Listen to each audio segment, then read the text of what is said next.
오늘 하루의 첫 시간을 주님께 드리며 나아가는 모든 만수교회 성도 여러분에게 예수님의 사랑과 은혜가 가득 넘쳐나기를 예수님의 이름으로 축복합니다. 오늘 함께 나눌 말씀은 잠언의 말씀답게 또 지혜로운 삶이 무엇인지 가르쳐주고 있습니다. 특히 오늘은 사람과의 관계를 통해서 지혜로운 삶이란 과연 무엇일까, 이것에 대해서 말해주고 있습니다. 첫 번째 14절 말씀인데요. 우리 14절 말씀을 같이 한번 읽어보도록 하겠습니다. 함께 읽습니다. 이른 아침에 큰 소리로 자기 이웃을 축복하면 덜이어 저주같이 여기게 되리라. 아멘. 이 말씀의 의미가 무엇일까요? 이웃을 칭찬하지 말라라는 의미일까요? 네, 그것은 아닙니다. 이 말씀의 의미는 진정성이 없는 칭찬이나 시기가 적절하지 않은 때에 이웃의 상황을 고려하지 않고 칭찬하는 것은 축복이 아니라 오히려 저주가 될 수도 있다라는 것을 의미하는 말씀입니다. 그래서 예를 들어서 한번 우리가 역지사지로 생각해 보겠습니다. 우리가 칭찬하는 사람이 되는 것이 아니라 이른 아침에 칭찬을 받는 사람으로서 생각을 해보도록 하겠습니다. 여러분의 친구 중 한 사람이 고마움을 표현하는 것을 굉장히 좋아하는 사람이 있다고 가정을 하겠습니다. 여러분들께서 늦은 저녁까지 열심히 일을 하시고 또 혹은 우리 여성 권사님들께서는 정말 늦은 시간까지 열심히 김장을 하고 나서 겨우겨우 늦은 밤 잠에 들었습니다. 너무 피곤한 상황 가운데 내가 내일 새벽 예배를 갈 수 있을까 고민하면서 겨우겨우 잠이 들었는데 갑자기 얼마나 잤는지 모를 이 시간에 전화가 옵니다. 보니까 친구한테 전화가 온 거예요. 이 친구가 왜 전화를 했을까? 이 이른 새벽에 전화를 할 정도면 엄청 중요한 일이 생긴 거 아니야? 라는 생각에 그냥 아침에 다시 전화를 걸까 싶다가 귀찮지만 받았습니다. 무슨 일이야? 하고 전화를 받았는데 친구가 이렇게 말하는 거예요. 야, 너가 얼마나 소중한 친구인지 너무 말해주고 싶었어. 그래서 지금 생각난 김에 전화한 거야. 늘 고마워. 이러고 갑자기 툭 끊었습니다. 만약 여러분이 이 상황 가운데 처해 있다면 어떤 마음이 드실 것 같습니까? 기쁘실 것 같나요? 분명 친구가 해준 이 말은 전혀 나쁜 말이 하나도 없습니다. 너무 고마운 말이고 또 너무 감사하고 행복한 말이죠. 그런데 전혀 이 시간대에 저의 상황에 전화를 받는다면 기쁘지 않았을 것 같습니다. 시간을 보니까 30분 후면 새벽 예배를 갈 시간인데 이 꿀같은 나의 30분의 잠, 이것을 친구가 별거 아닌 일로 전화해서 뺏어간다면 이 고맙기보다 불쾌하고 조금 기분이 나쁘지 않겠습니까? 아무리 좋은 말이라도 시기적으로 적절하지 않거나 상대방의 상황을 전혀 고려하지 않는다면 이것은 축복이 아니라 오히려 저주가 될 수도 있습니다. 이것 외에도 이웃과 대화하고 또 그들을 축복할 때에 나의 진정성이 없다면 그것은 그들에게 축복이 되는 것이 아니라 또 저주가 될 수도 있다라는 말씀인 것이죠. 듣는 사람도 자신을 배려하지 않는 이 칭찬과 또 그 칭찬에 진정성이 없다는 것을 발견하게 된다면 그 칭찬이 축복이 아닌 오히려 거짓된 말로써 모욕감이나 혹은 어떤 불쾌함을 느낄 수 있습니다. 또 반대로 축복의 말은 이 건넨이도 그렇게 거짓을 발견하게 된 그 이웃 사람에게 좋지 않은 인상과 평가를 받게 될 것이기 때문에 서로가 서로에게 저주로 돌아갈 수 있다라는 것을 전해주고 있는 것이죠. 따라서 같은 말을 하더라도 내가 어떻게 말을 하느냐가 정말 중요합니다. 말이 가지고 있는 힘이 엄청나기 때문에 상황에 맞게 잘 사용해야 된다라는 것이죠. 그래서 칭찬을 하더라도 조언을 하더라도 또 무엇을 말하더라도 이 시기와 듣는 이 상황을 고려해야 된다는 것을 오늘 말씀을 통해서 지혜롭게 전해주고 있습니다. 그렇다면 우리 오늘 묵상지 질문을 한번 보도록 하겠습니다. 1번 질문인데요. 이렇게 적혀 있습니다. 나는 말과 행동으로 다른 사람에게 상처를 주고 있지는 않나요? 라고 적혀 있어요. 잘 고민해 보겠습니다. 많은 그리스도인들이 자주 하는 말 중에 어, 누군가에게 상처를 주려고 하거나 불쾌감을 주려고 하는 말은 아니지만 정말 많이 하고 있는 그런 말 중에 답안지처럼 습관적으로 하는 말이 있습니다. 혹시 무엇인지 아시나요? 바로 기도하겠습니다. 라는 말입니다. 혹시 여러분들도 이 말 자주 사용하시나요? 이 말이 축복이라고 하기는 조금 어려울 수도 있겠지만 어려운 처지에 있는 성도들을 위해서 내 이웃을 위해서 기도하겠다는 말은 충분히 긍정적인 의미이고 또 한편으로는 축복의 말이 될 수도 있습니다. 그러나 죄송하지만 이 말에 얼마나 진심이 담겨 있는지는 모르겠습니다. 정말 진심을 다해서 기도해주고 함께 신앙생활을 하는 이 성도들 위해서 마음을 품고 계신 분들이 분명히 계시죠. 그런 분들께는 정말 죄송합니다. 그러나 너무나도 아무렇지 않게 퉁명스럽게 습관적으로 말하는 분들도 계실지도 모릅니다. 그런데 오늘 19절 말씀을 보면 물에 비치면 얼굴이 서로 같은 것 같이 사람의 마음도 서로 비친다라고 말을 합니다. 진심이 담긴 말과 진심이 담기지 않는 말은 서로에게 분명하게 비춰질 것입니다.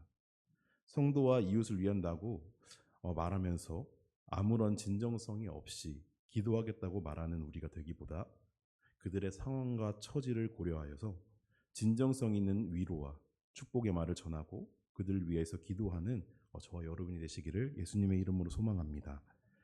다시 한번 말씀드리지만 방금 드린 말씀은 정말 오해가 없으셨으면 좋겠습니다. 여러분들의 모습이 거짓되고 상대방을 고려하지 않은 어떤 진실된 모습이 아니라는 것을 말하는 것이 아닙니다. 그러한 마음을 가지고 습관적으로 하는 말은 상대방에게도 충분히 그 마음이 비춰지기 때문에 이것을 저주로 돌리지 말고 그 자리에서 함께 기도함으로 또 축복하는 우리가 되었으면 좋겠다라는 것을 말씀드립니다. 사람과의 관계를 통한 지혜로운 삶 두 번째는 17절 말씀에 있습니다. 우리 17절 말씀을 함께 읽도록 하겠습니다. 철이 철을 날카롭게 하는 것 같이 사람이 그의 친구의 얼굴을 빛나게 하느니라. 아멘. 이 말씀의 의미가 무엇일까요? 철을 날카롭게 하려면 혹시 어떻게 해야 되는지 아시나요? 비슷한 강도를 지닌 철로 마찰을 시켜줘야 됩니다. 비슷한 강도가 아닌 다른 물질, 좀 더 강하거나 좀 더 약한 물질로 마찰을 시키면 가공하던 철이 부러지거나 아니면 마찰을 시키던 그 다른 물질이 부서지게 됩니다. 이처럼 우리의 성품을 연단하는 데 있어서 사람이 다른 것과 마찰을 일으켜 성장하게 되는 것이 아니라 사람과 사람이 관계를 맺어갈 때 이렇게 연단해 갈 때에 더욱더 성장하게 된다는 것을 의미하는 말씀입니다. 즉 이 말씀을 통해서 성도와 이웃 또 친구 간의 이 교제를 통해서 서로의 인격이 향상되고 또 서로에게 영예를 더해준다라는 것을 전하고 있는 것이죠. 가끔 길거리를 지나가다 보면 건설 현장이나 혹은 자동차 공업소 같은 곳에서 이제 막 불꽃이 튀는 걸 볼 수 있습니다. 철과 철끼리 마찰시키고 있는 장면을 볼 수가 있는데 지나가다 보면은 썩 그 장면이 좋아 보이지는 않습니다. 철과 철이 마찰을 일으키면서 엄청난 굉음을 일으키고 또 주변에 막 불꽃이 튀는 그런 장면을 우리가 볼 수 있죠. 얼핏 보기에는 너무 과하게 저렇게 자극을 주는 것이 아닌가? 저러다가 철이 부러지면 어쩌지? 좀 위태위태한데? 약간 이런 생각이 때로는 들기도 합니다. 그런데 결과적으로 보면 어떻습니까? 가공된 철이 반짝반짝 빛나고 또 날카롭게 반듯하게 가공되어서 이전엔 쓸모없었던 이 쇳덩이가 쓸모있는 재료로 바뀌어져 있는 것을 발견하게 됩니다. 이와 마찬가지입니다. 진정한 친구와 진정한 교회 공동체로 성장하기 위해서는 서로를 편하게만 대하고 또 속은 뒤집히고 겉모습만 아름다워 보이는 그런 모습을 만들어 가서는 절대로 안 됩니다. 이것은 결코 서로 연단할 수 있는 공동체가 될 수 없기 때문입니다. 서로가 연단하고 더 나은 공동체가 되기 위해서는 서로 듣기 좋고 보기에만 좋은 환경을 만들어가는 것이 아니라 때로는 서로 더 나은 교회를 세워가고 개인의 신앙의 성장을 위해서 마찰을 일으킬 줄도 알아야 합니다. 예를 들어서 잘못된 길을 걸어가고 있는 성도나 우리의 친구가 있다면 그저 내가 저 사람에게 좋은 사람으로 기억되기 위해서 그것을 알면서도 외면하는 것이 아니라 충분히 마찰과 충돌이 일어나더라도 그것을 말해 줄 수 있어야 더욱 성숙된 신앙과 인격으로 자라나게 될 것입니다. 이것도 오해하시면 안 되는 것이 그렇다고 해서 교회에서 무조건 할 말 안 할 말 구분하지 않고 싸우고 충돌하고 또 마찰을 일으키라는 것은 아닙니다. 충분히 이러한 상황이 필요로 할 때 그 필요에 의해 마찰은 불가피하게 생기겠지만 이 마찰을 통해서 서로에게 유익이 될 수 있다면 이것을 피하지 말고 함께 말하고 이 마찰을 통해서 성장하는 계기로 삼아야 된다라는 것이죠. 그리고 서로 겉으로만 보여지기에 좋은 사람으로 남겨지기 위해 우리의 모습을 감추고 그들에게 해야 될 말을 하지 못하는 것이 아니라 우리의 성품을 연단시키고 또 성장하기 위해서는 충분히 이런 시간이 필요하다라는 것입니다. 한때 스포츠 중에 남자들이 열광하는 종목이 있었습니다. 혹시 무엇인지 아시나요? 바로 격투기입니다. 그런데 이 격투기를 보면 격투기 선수들이 대회에 나가기 전에 꼭 하는 훈련이 있습니다. 무엇인지 아시나요? 바로 스파링이라는 것입니다. 스파링은 한 가지 훈련의 일종입니다. 대회가 열리기 전에 상대 선수와 두 선수가 서로의 기량을 검증하고 또 자신의 실력을 증진시키기 위해서 진행하는 연습 시합입니다. 대회 시작하기 전에 이렇게 연습 시합을 하는 것은 자신의 전략이 노출될 수도 있는 상황인데 왜 스파링을 하는 것일까요? 격투기에 관련된 영화나 드라마를 보면 이 선수들이 스파링하는 모습은 잘 나오지 않습니다. 대부분 가만히 서 있는 샌드백만 주구장창 치는 모습을 볼 수 있죠. 가만히 맞아주기만 하는 이 샌드백을 계속 쳐봤자 선수에게 성장이 있을까요? 어떤 성장은 있겠지만 되게 엄청난 성장을 이뤄내지 못할 것입니다. 그러나 스파링을 통해서 상대의 선수와 실전 경기를 경험하는 것은 그 선수에게 엄청난 성장을 가져다주는 기회가 되기도 합니다. 그리고 이 스파링에 있어서 가장 중요한 점이 무엇이냐면 단순하게 그냥 시합만 하는 것이 아니라 너는 이게 부족한 것 같아. 너는 이런 부분을 보완해야 돼. 너는 여기가 약점이니까 더 단련해서 단단하게 만드는 게 좋을 것 같아. 이러한 충고와 지적을 통해서 서로가 서로에게 부족한 점을 알려주고 또 보완해서 성장하는 것입니다. 이러한 피드백은 선수 입장에서는 굉장히 듣기 거북할 수 있습니다. 제가 뭔데 나를 이렇게 평가해? 이런 마음이 들 수도 있고 또 내가 상대보다 충분히 잘하고 더 높은 순위에 있는 선수지만 나보다 순위가 더 낮은 선수한테 조언을 듣고 부족한 점을 지적받는다는 것은 굉장히 자존심 상하고 또 불쾌한 일일 수 있습니다.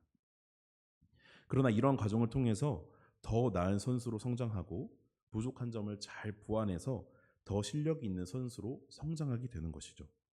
그렇기 때문에 선수들이 스파링이 조금 불쾌하고 싫어도 계속해서 할 수밖에 없는 이유입니다. 우리도 마찬가지입니다.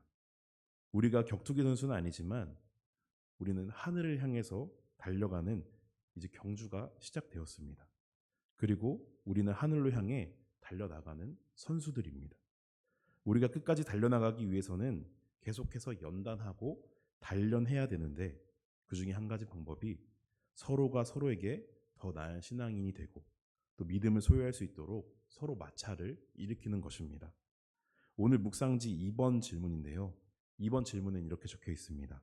나는 공동체 안에서 다른 사람의 조언을 겸손히 받아들이고 있나요? 방금 전 말씀드린 격투기 선수와는 다르게 우리는 신앙과 믿음에 있어서 사실 등수는 사실 의미가 없습니다. 오히려 신앙에 등수가 있다는 것이 말이 안 되는 것이죠. 하지만 나의 직분과 신앙생활을 해온 이 횟수와 또 담당하고 있는 어떤 사역들 등을 기준으로 자신의 신앙에 등수를 세우는 경우가 있을 수도 있습니다. 그러나 우리가 반드시 기억해야 할 것은 하늘을 향해서 달려나가는 이 경주에는 등수가 중요한 것이 아니라 다 같이 함께 완주하는 것이 더욱 중요한 것이고 또 이것을 목표로 우리가 세워야 하는 줄로 믿습니다. 이것이 바로 교회 공동체 아니겠습니까? 따라서 내가 옆에 있는 장로님, 권사님, 집사님을 위해서 영적인 연단의 도구가 되어야 하고 혹은 옆에 있는 장로님, 권사님, 집사님을 통해서 내가 영적인 연단을 받기도 해야 합니다. 내가 권사인데 나보다 신앙생활을 조금한 저 집사님이 나한테 충고를 한다고 해서 기분 나빠하고 자존심 상해할 것이 아니라 그들에게 비추어지는 나의 모습을 바라보면서 더욱 연단하고 연단해야 된다라는 것이죠. 17절 말씀을 통해서 말씀드렸던 것처럼 철은 철로 마찰을 일으켜야 합니다. 더 강한 물질이나 약한 물질로 마찰을 시킨다면 둘 중에 하나는 망가지고 부서질 수밖에 없습니다. 이처럼 관계 속에서 이루어지는 성품의 연단과 영적인 연단에 있어서도 서로 마찬가지입니다. 내가 더 나은 사람이라고 생각을 하고 내가 신앙이 더 좋다고 생각하고 내가 직분이 더 높다고 생각하여 옆에서 함께 달려나가는 성도와 내가 다른 위치에 있다라고 생각을 한다면 마찰이 생겼을 때에 우리의 성장을 위한 연단이 되는 것이 아니라 이 관계를 통해서 서로 부서져 버리고 말 것입니다. 사랑하는 성도 여러분, 하나님 안에서 교회 공동체는 서로에게 그저 편안한 곳으로 자리 잡는 것이 아니라 서로가 함께 자라나는 곳이 되어야 할 줄로 믿습니다. 우리는 서로가 서로에게 철이 되어 주어야 합니다. 처음에 말씀드렸던 것처럼 축복을 하더라도 조언을 하더라도 충고를 하더라도 그 말하는 이가 분명히 상대를 사랑하는 마음으로 진심을 담아 시기와 상황에 맞게 전달해야 하며 또 이것을 듣는 성도도 그저 나쁘게만 받아들일 것이 아니라 이 충고와 조언의 말씀을 저주가 아닌 축복으로 여기며 더욱 연단하고 연단해야 합니다. 예수님께서도 우리에게 마찰을 일으켜 연단할 수 있도록 동등한 인간의 모습으로 이 땅에 오셨습니다. 더 높고 귀한 모습으로 오신 것이 아니죠. 그저 우리가 성장할 수 있도록 연단할 수 있도록 끝까지 철이 되어 사랑해 주셨습니다. 사랑하는 성도 여러분, 우리 또한 예수님과 같이 서로를 위한 철이 되어서 서로 더욱 날카롭게 연단하고 또 이로 말미암아 더욱 성숙해지고 단단한 공동체를 세워가는 저와 여러분이 되시기를 예수님의 이름으로 축복합니다. 아멘. 기도하겠습니다.